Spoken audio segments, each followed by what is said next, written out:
Welcome to Rise and Shine Daily Business Tech Boost with me, Charly Leetham.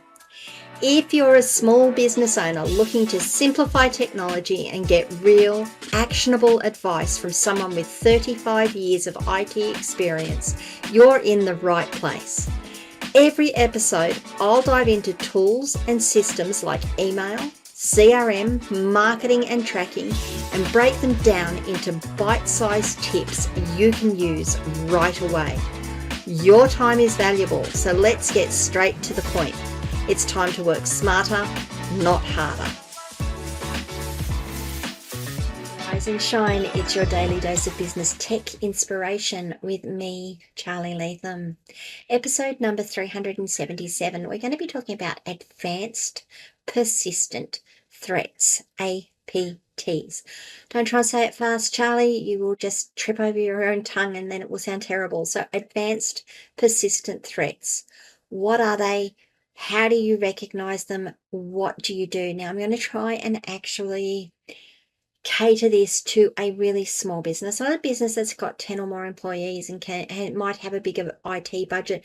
Smaller businesses that are trying to do it on their own, typically that have a limited budget to spend on their cybersecurity and the things that you can be doing that will limit your exposure. So let's talk about this. Advanced persistent threats, APTs, are sophisticated long-term cyber attacks where an intruder can establish a stealthy presence in your network to steal data or disrupt operations over an extended period of time. I am reading from my notes here to make sure I get the right information out, so bear with me, please. Now, these APTs are typically executed by well-funded groups, and they may or may not be state-funded. So just bear that one in mind. And I'm not talking about Western governments either, you know what I mean? But yeah, so these are long-term projects that are run, and pretty much someone will come along and stick something on your computer, and then over time log your keystrokes, start to steal data, start to get information, and it just starts to leak on out. It's not anything that, like, it's not like obvious to you initially, and you need to be aware that these things can happen. Now, how do they get installed on your computer? Easy. It could just be you've gone to a website, downloaded a piece of software, and it's got a payload on it that has this piece of malicious code on it. It's installed on your computer. Okay, so how do you recognize if you've got an APT or you might be affected by an APT? Unusual network traffic is something to look for. Watch for unexpected data flows or spikes in network activity, especially at odd hours. So you might be sitting here, you might not be doing anything on your computer, and then all of a sudden the hard drive might start to move a bit quicker, like you can hear it, or the network slows down, and when you check it back, it's like, what's my computer doing? Why is it doing this thing? Now, you need to be careful there because it could actually just be doing a sync to your OneDrive or to your work drive or to your Google Drive, or it could be backing up things. So you've got to be a little careful with thinking, oh my goodness, I've got a problem here. It may or may not be a problem, but it's something to be aware of. If your system seems to be slower than usual, it might indicate that you've got background processes being used by APT actors. So if you've just installed a piece of software or installed something on your computer and all of a sudden it starts chugging, what I call chugging, starts to go slow, I would absolutely be looking into why did installing, and was it that piece of software that you installed that did it? That it may or may not be, it might just be coincidental. And if it is, why did it do it? Is it just because it uses a lot of resources and your computer can't handle it? Or is it because you've got something else on there doing something and using resources that it shouldn't be using? I would absolutely be looking at all of your security logs and your activity logs and seeing who is logging into your account. So I've spoken about this in previous podcasts, going back through your login logs, going back through your access logs for your email, for your website. See who is logging in or see when you're logging in. Look at the IP addresses that you're logging in from and the times that you're logging in from, and see whether they make sense. Again, you sometimes need to be a little careful because it might just be that your syncs are going, your sync processes, your synchronization processes are going. So it is logging you in to get that synchronization going, but it might not be as well. So have a look at your login activity and try and highlight the anomalies there. Have a look for unexpected software or files appearing on your computer that you don't remember installing. We normally call these Trojans, right? It'll install an application. You look, I don't remember installing that application. What does that do? If it's not something you remember installing, absolutely treat it with suspicion or caution. Be a little suspicious and do some research or get some help to say, should this be installed on my computer or not? Finally, if your security software is giving you reports saying that something is attempting to bypass your security measures and you're getting that pretty regularly, that is something that I would absolutely be looking into and saying, why is this happening?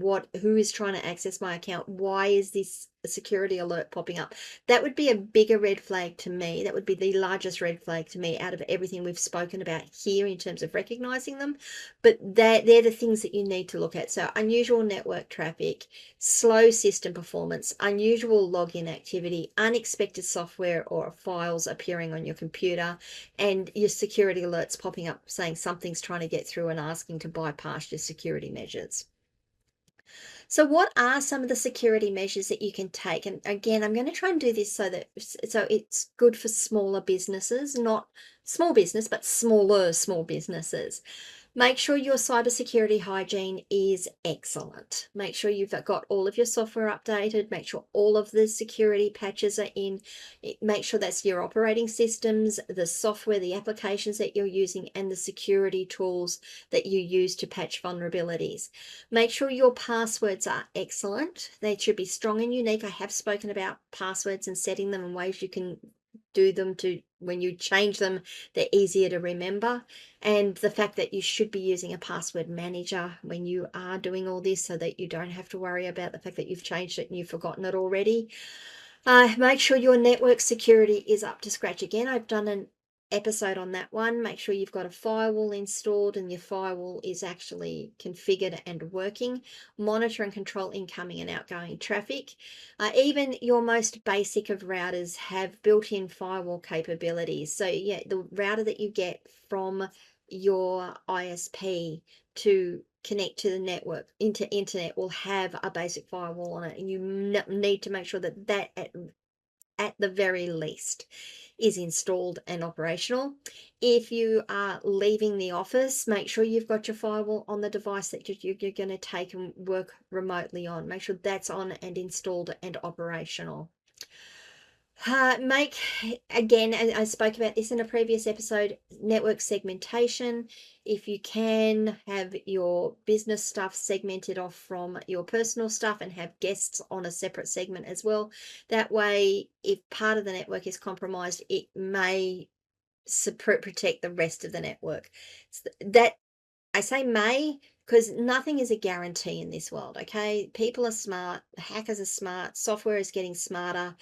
We might put something in today that works, then tomorrow it doesn't because someone's worked out how to get around it. So I say may, you can do most of these things with a high degree of confidence they're going to work for you. Email security. Watch your emails. Be wary of your phishing emails. Make sure you and your team can recognize a phishing attempt. Make sure that when they recognize a phishing attempt, they not only spam it, but they let you know that there's been phishing attempts so that you can put things in place around it. Make sure you are running a decent email filter to screen out your spam and potentially malicious emails. As I've said in previous episodes on this stuff, the big three, Microsoft, Zoho, and Google, all have excellent spam facilities, and they honestly, I rarely get them through now. When I see them come through, I automatically hit the spam button and the system starts to learn that these are spam. I'm just going to move these straight to the spam folder. Make sure we call it endpoint protection. So your endpoint is your computer, your device, your phone, your tablet.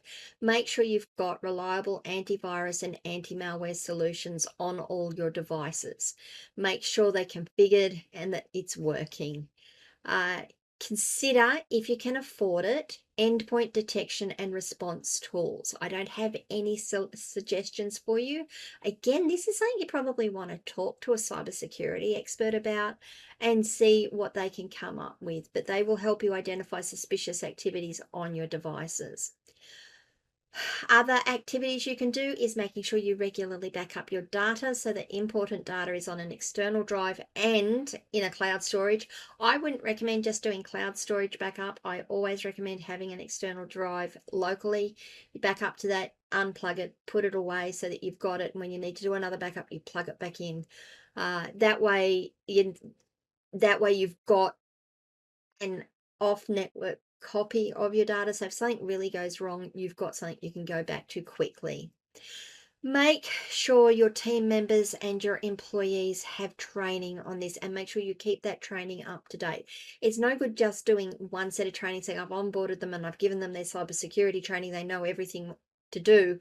You need to regularly do it. I would recommend once a quarter just doing a quick webinar with your team members, particularly if they're working remotely, and go through all the things about what they need to remember with cybersecurity and keeping your business safe, and how to spot and avoid threats like phishing emails and the like.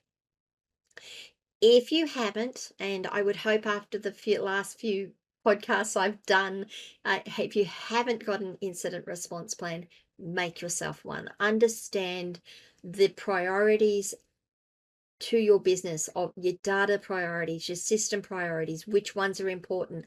Understand how critical they are to your business operations, and then have a plan that will tell you how you're going to restore those and get those back up and running as quickly as possible. It's also important in your response plan to understand who you have to notify if you have had a problem. Again, cybersecurity professionals are going to really help you out here. There are also some free or low-cost tools that you can use to monitor your network access. Wireshark is one of them, and it will help you keep an eye on your network traffic patterns and see if it's spiking at times when you don't think it should be, or you can see when it's spiking and you can have a look and say, oh yeah, no, that's fine, that's a backup running, or it shouldn't be there, that we shouldn't be getting that amount of network traffic, so what is it? And you can dig down into it. I'm not suggesting that you actually do the digging down at yourself personally. I do recommend that you have an IT person that you can hand that off to and say, what's going on? Why is this happening? Your time is often better spent doing other things, but it is important that you understand where your security is sitting for your business. Okay, guys, that is advanced persistent threats. So I'm just going to quickly recap on what an APT is, and hopefully you can take some things away from today's episode. So an APT is a long-term sophisticated cyber attack where intruders establish a presence in your network stealthily, and they use that presence to steal data or disrupt operations over an extended period of time. What haven't I covered here that you would have loved me to cover? What questions come up from it? Do you have an incident response plan? Do you know how to look at your network, how to look at your system and determine what's going on and whether it should be happening or not? I would love to know. Leave comments wherever you are watching or listening to this video. Come across and join me on my locals community, askcharlyleetham.locals.com. You can also send me DMs on our social media presence and I will respond to you eventually. I'm a little slower on social media than I am on the other platforms. And please, if you can, like this video, subscribe to the channel if you haven't already, and ring the notification bell so that you find out when I drop more content. I will see you all tomorrow. What am I going to talk about tomorrow? 378 tomorrow. We're going to be talking about security audits. So this is going to tie into what we've discussed today as well. So I will see you tomorrow and we'll talk about security audits. Bye, guys.